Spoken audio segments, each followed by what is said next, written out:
Hello everyone, welcome back to our channel. आप देख रहे हैं वुमेन्स टॉक एक्सपर्ट और मैं हूं हेल्थ एजुकेटर मेघा। तो फ्रेंड, आज हम एक ऐसी मेडिकल कंडीशन के बारे में जानने वाले हैं जिनको फाइब्रॉइड्स कहा जाता है, यूट्राइन फाइब्रॉइड्स कहा जाता है।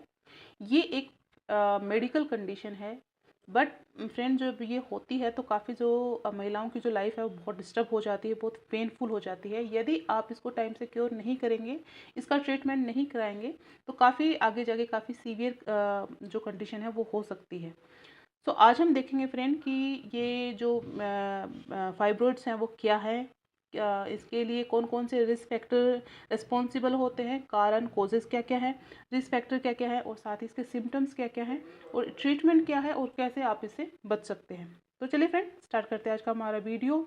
आई होप इससे आपको काफ़ी इन्फॉर्मेशन मिलेगी। सो प्लीज़ इस वीडियो को स्किप बिल्कुल मत कीजिएगा, ताकि आपको अच्छी इन्फॉर्मेशन, सही इन्फॉर्मेशन मिल सके। सबसे पहले फ्रेंड देख लेते हैं कि फाइब्रॉइड्स होता क्या है, यूट्राइन फाइब्रॉइड्स क्या होता है। तो इनको फाइब्रॉइड्स भी बोला जाता है और यूट्राइन फाइब्रॉइड्स भी बोला जाता है। मेडिकल टर्म है वो है लियोमायोमा। ये फ्रेंड टिश्यू से और फाइब्रस से मिलकर बनी होती हैं। तो ये साइज में अलग अलग साइज में हो सकती हैं, कभी बड़ी गांठें भी हो सकती है, छोटी गांठें भी हो सकती हैं। बट फ्रेंड ध्यान रखने वाली बात ये होती है कि जब ये गांठें होती हैं ये नॉन कैंसरस होती हैं। बट यदि आपने टाइम से इसका इलाज नहीं करवाया, ट्रीटमेंट नहीं करवाया, तो ये आगे जाके कैंसर में भी ट्रांसफ़र हो जाती है या कैंसर भी बन जाता है। ठीक है, तो यहाँ पे ध्यान रखने वाली बातें ये है फ्रेंड कि जैसे ही आपको पता चले तो तभी आपको इसका ट्रीटमेंट लेना बहुत ही ज़रूरी है, अदरवाइज़ ये कैंसर भी बन सकता है। तो ये तो हो गया फ्रेंड फाइब्रॉइड्स क्या होता है।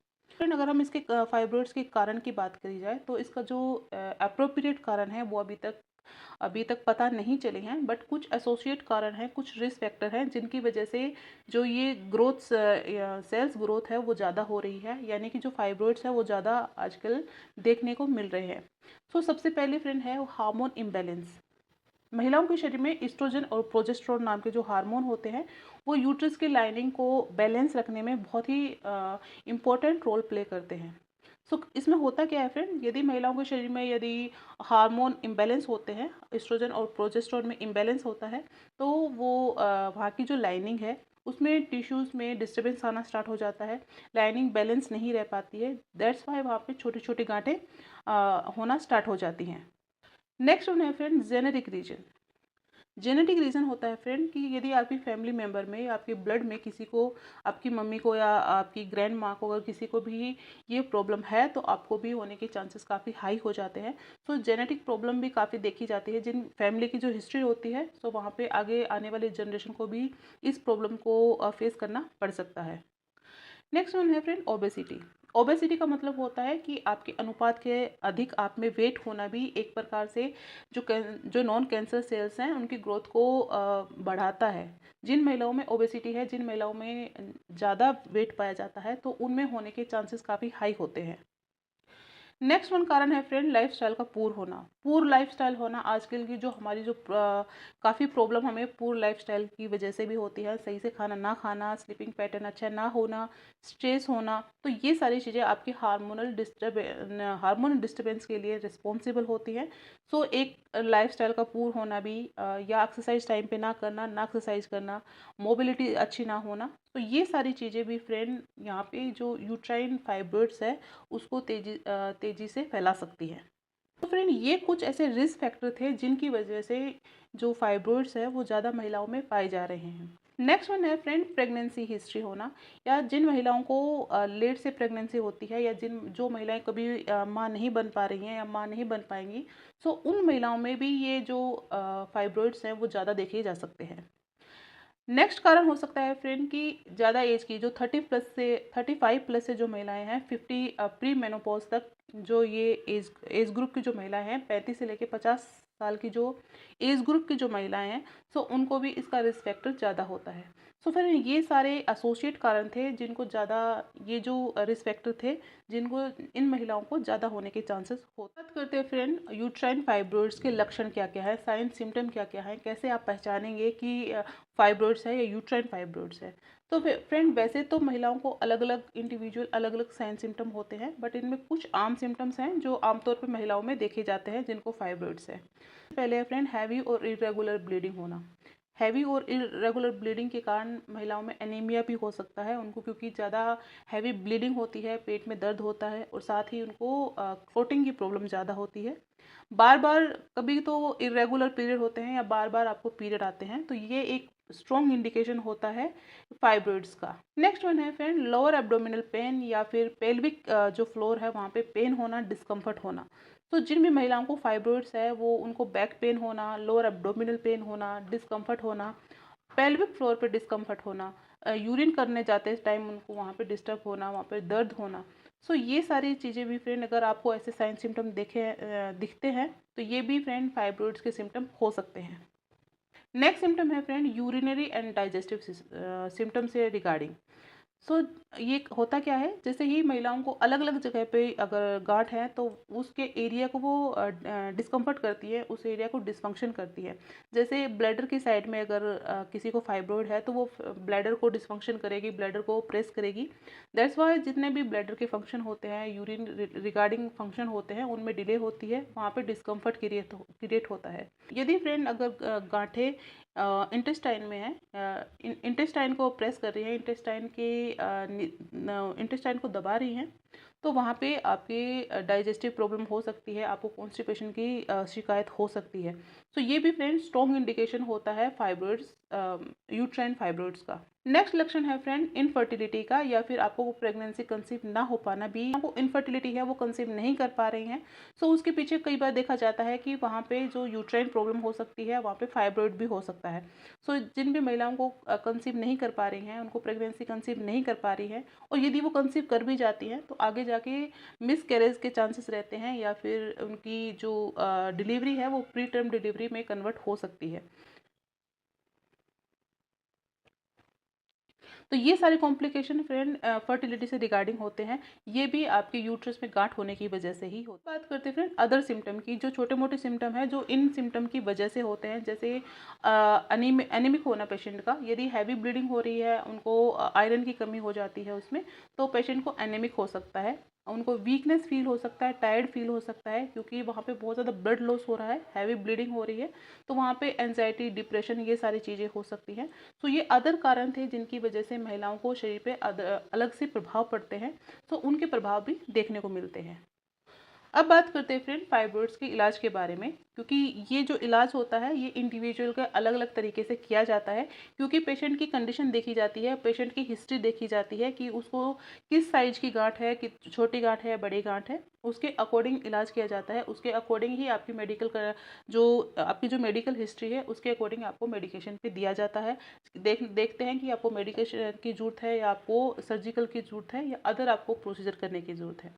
तो देख लेते हैं फ्रेंड कि जो इसका इलाज है वो क्या क्या है।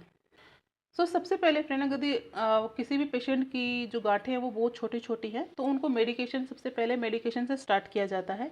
यदि गांठें छोटी हैं तो उनको हार्मोनल थेरेपी दी जाती है, ताकि जो गांठें हैं वो सिकुड़ सकें, और साथ में उनको कुछ सप्लीमेंट्स दिए जाते हैं, जिनको एनेमिक होती हैं तो उनको सप्लीमेंट्स भी दिए जाते हैं, हार्मोनल थेरेपी भी दी जाती है, ताकि जो गांठें हैं वो सिकुड़ सकें, ठीक है, और हार्मोन बैलेंस, जो भी हार्मोन इम्बैलेंस हो गया है वो बैलेंस हो सके। नेक्स्ट वन है फ्रेंड, यदि ये कंडीशन नहीं सुधार आता है, जो गांठें हैं वो नहीं सिकुड़ती हैं, तो दूसरे प्रोसीजर पे जाता है, वो है जो दूसरे प्रोसीजर पे जाया जाता है वो है मिनिमली इन्वेसिव प्रोसीजर। उनमें क्या किया जाता है फ्रेंड, ये दूसरे जो प्रोसीजर होते हैं ये है यूएई, यूट्राइन आर्टरी एम्बोलाइजेशन। इसमें क्या करते हैं, इसमें आपकी जो आर्टरी है यूट्रस की, उसमें ब्लड सर्कुलेशन को कम कर देते हैं, ब्लड सर्कुलेशन को रोक देते हैं, ताकि जो गांठें हैं वो सिकुड़ सके। नेक्स्ट है फ्रेंड, अगर इससे भी काम नहीं बनता है तो दूसरी है कि अल्ट्रासाउंड के जरिए एक स्ट्रॉन्ग वेव दी जाती है, जिससे कि वो उनको जो छोटी छोटी गांठें हैं, बड़ी जो ट्रीटमेंट है ये फ्रेंड 2 टाइप से होता है। कभी कभार ऐसा होता है छोटी गांठें होती है उनको निकाल दिया जाता है, या फिर जो थोड़ी बड़ी गांठें होती हैं उनको निकाल दिया जाता है, जिसको फिर छोटी छोटी गांठें रिमूव की जाती है, जिनको मायोक्टोमी कहा जाता है। यदि वो आपकी छोटी मोटी गांठें हैं उनको निकाल देते हैं, मायोक्टोमी कर दिया जाता है। बट इससे होता क्या है फ्रेंड, यदि आप आगे कंसीव करना चाहती हैं तो आप इजीली कंसीव कर सकती हैं। इससे आपकी फर्टिलिटी पे, आपकी प्रेगनेंसी पे कोई असर नहीं पड़ता है। सो नेक्स्ट प्रोसीजर है फ्रेंड हिस्टेरेक्टोमी। ये होता क्या है कि इसको जो पूरा यूट्रस होता है उसको रिमूव कर दिया जाता है। यदि आपका एक यूट्रस एक बार आपने रिमूव करवा लिया तो आप किसी भी तरह से आप प्रेग्नेंट नहीं हो पाएंगी। तो ये एक काफ़ी बड़ा प्रोसीजर होता है। तो ये आपकी आपकी फैमिली कंप्लीट होने के बाद ही किया जाता है आमतौर पे।